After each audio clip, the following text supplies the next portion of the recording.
Welcome all. Today we are going to start this new section and it is about ambition to glorify God. The true test of the Kabas leader is found in his or her motivation. So as you dig into your ambition and unpack your motives for leading, you will better understand why you desire to be a leader in the first place. You will better understand why you desire to be a leader in the first place.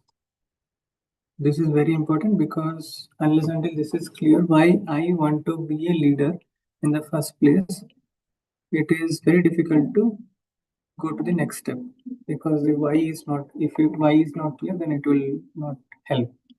To lead like you were designed to lead, you must weigh your heart and your desires. Are you in this for yourself or for others? So, these are the questions that we need to ask and reflect deeply to understand what is the why. Why I want to be a leader. Am I in this for myself or for others? To lead like I am designed to lead, I must weigh my heart and my desires. Am I in this for myself or for others? Each of us answer the question, for whom am I living? As a leader, you can think it in this way, for whom am I leading? Kabas leader understand that motive for leadership is to help others for God's glory. Very, very important.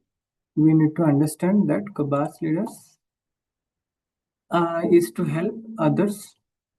Kabas leaders understand that the motive for leadership is to help others for God's glory. When one of the experts in the law asked Jesus about the greatest commandment, he cuts through the clutter and confusion of that question and offer a hangu, hanu, hanutingly, what is the meaning? Okay. Clear answer. Hauntingly. Oh, hauntingly, okay. Hauntingly clear answer. Jesus does not specifically mention God's glory here, but I believe that in answering the question of what is most fundamental in what God expects from us, He is giving us a practical guide to what we can do to bring God the utmost glory and honor. Jesus replied, Love the Lord your God with all your heart and with all your soul and with all your mind. Heart, soul, and mind. Everything put together, we need to love God. This is the first and greatest commandment. And the second is like love your neighbor as yourself. These are the two important commandments that says how we should actually love. Jesus tells us the greatest commandment is to love God. That is the most God glorifying thing I can think of. But he follows that with a second commandment, which is also clear. What he says is that for us to fully live out of the Kabas, God has put in us in a way that shows love for Him. It must also be for the benefit of others. It must also be for the benefit of others and not for us alone. When a person attempts to kabas for their own glory, they end up putting the kibos on everyone else. If you picked up this book because you are hoping, if you picked up this book because you're hoping it will be the roadmap to finding your next big thing, you're welcome to go ahead and set it down. If you're hoping this book will offer some nice tips that will help you build your own kingdom, you are going to be disappointed. I can't help you might with that. I can't help you with that. But if your hands are open to whatever God might want to do through you, even if that means you will never be in charge, I think I can help. Because when the kabas in you is harnessed under, under God's authority and for His glory, you will find yourself leading in the way you were meant to lead. And I think that's worth as much time as you are willing to spend. Very nice. So, Ramesh, you can start from the next chapter, chapter 4, lead yourself. Okay. Before we continue, the previous chapter, basically, when he's asked, what is the law that we have to, follow to live the best way, Jesus is saying, giving the answer, saying that the easiest thing to do to cut through all this, why do you need all these laws to live properly? The easiest thing to do to live properly, the best thing to do is to love God with all your heart. Yes. And additionally, love your neighbor. That means love God and love all those around you also. That's how I kind of received it. Yeah, Is that yeah. very right. And That is like the Bhakti love Margam, has, isn't it? yeah, Bhaktiman. Love has all the answers actually. Yeah. It's not exactly Bhaktiman, it is all mark. All the Hallmark, yeah. means even if Yeah, it is yeah. Gyan Bhakti, Marg or Bhakti Raja or Yoga. everywhere, if there is no love in the heart Yeah, of a seeker or a yeah, devotee, then it is all yeah. dry. And the Yeah, real, true. so the love is the essence of The every, key is love. yes, key is love. And we need to learn how Mm. to love. And the best way to learn Yeah, is yeah, to first love God. When we yeah. are able to love God unconditionally and with our all heart, mind, and soul, then we will Mm. be able to love others also unconditionally, and Yeah. the channels will open up. Yeah, that is the key to actually experiencing all this magic and whatever they show, all the siddhis and other things. And that is Right. all side effects that will happen by itself, and that's Mm. not the main thing to aim for. Yeah. So chapter 4, lead yourself. In the beginning, you were reading by yourself. There was nobody else there, right? Yeah, When I so I will joined. not wait any further.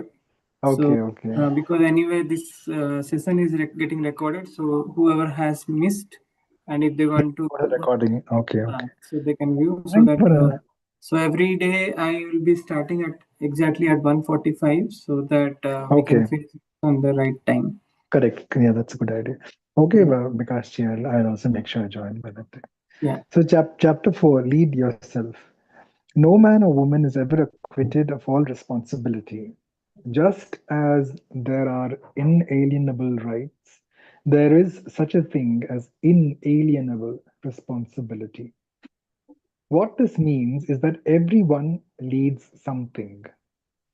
Everyone is in charge of something, even if it's just you. Each one of us is responsible for the choices and the decisions we make. We must all learn to rightly influence ourselves.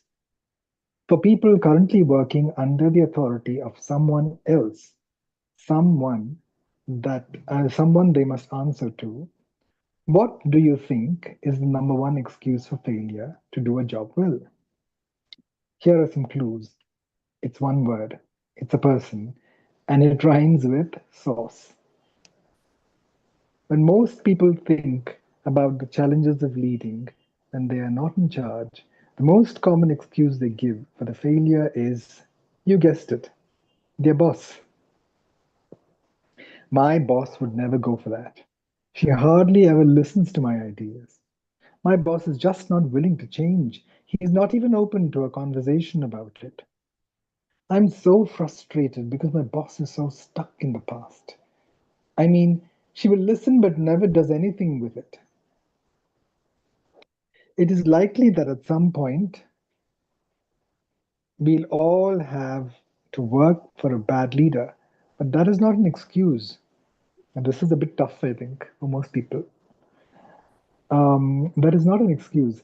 I say that even though I don't know your situation, I realize there are some bosses who are insecure, unaware, and defensive, and are intimidated if you choose to exercise any kind of leadership when you're not yet in charge. What I'm going to say in this chapter may feel next to impossible. But let me ask you, what is the chance there is still something you can learn in this situation when you currently find yourself?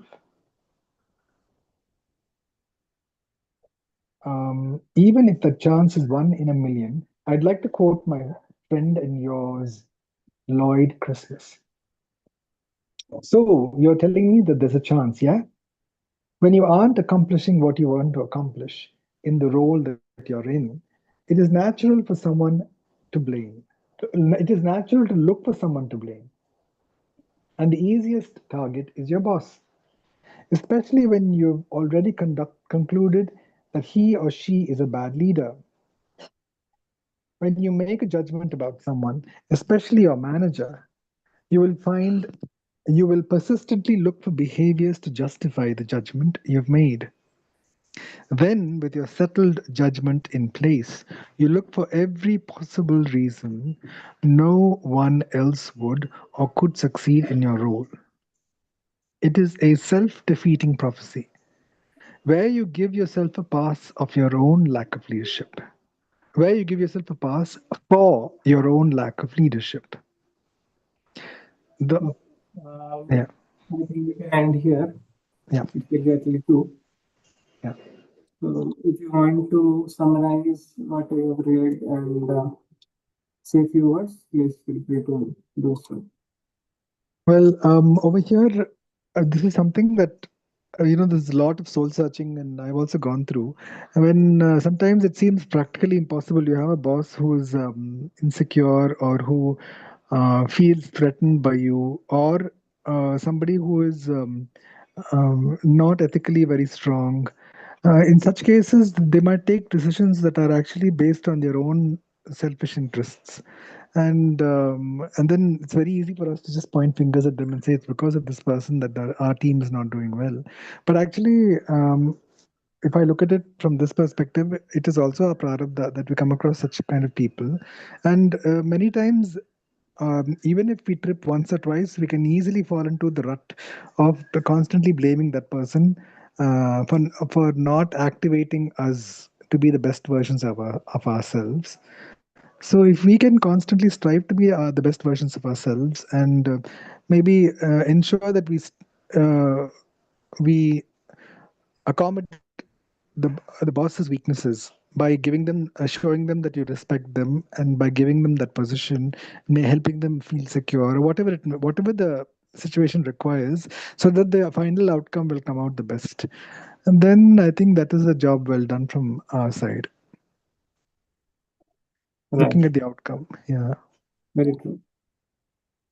easier said than done, but to do that one has to be uh, more on the saintly side, I think. Yes, yes. More on the wise side. Yeah. Mhm. Great. Thank you, Ramesh, for summarizing. Mm, And tomorrow thank you. we'll start from here, the Okay. whole pass. Okay. And Okay. I will keep the PDF also ready so that it will be easier for us to highlight the text. Right. Okay. And last Sunday, yesterday Mhm. rather, I had gone Mhm. through this. There was one.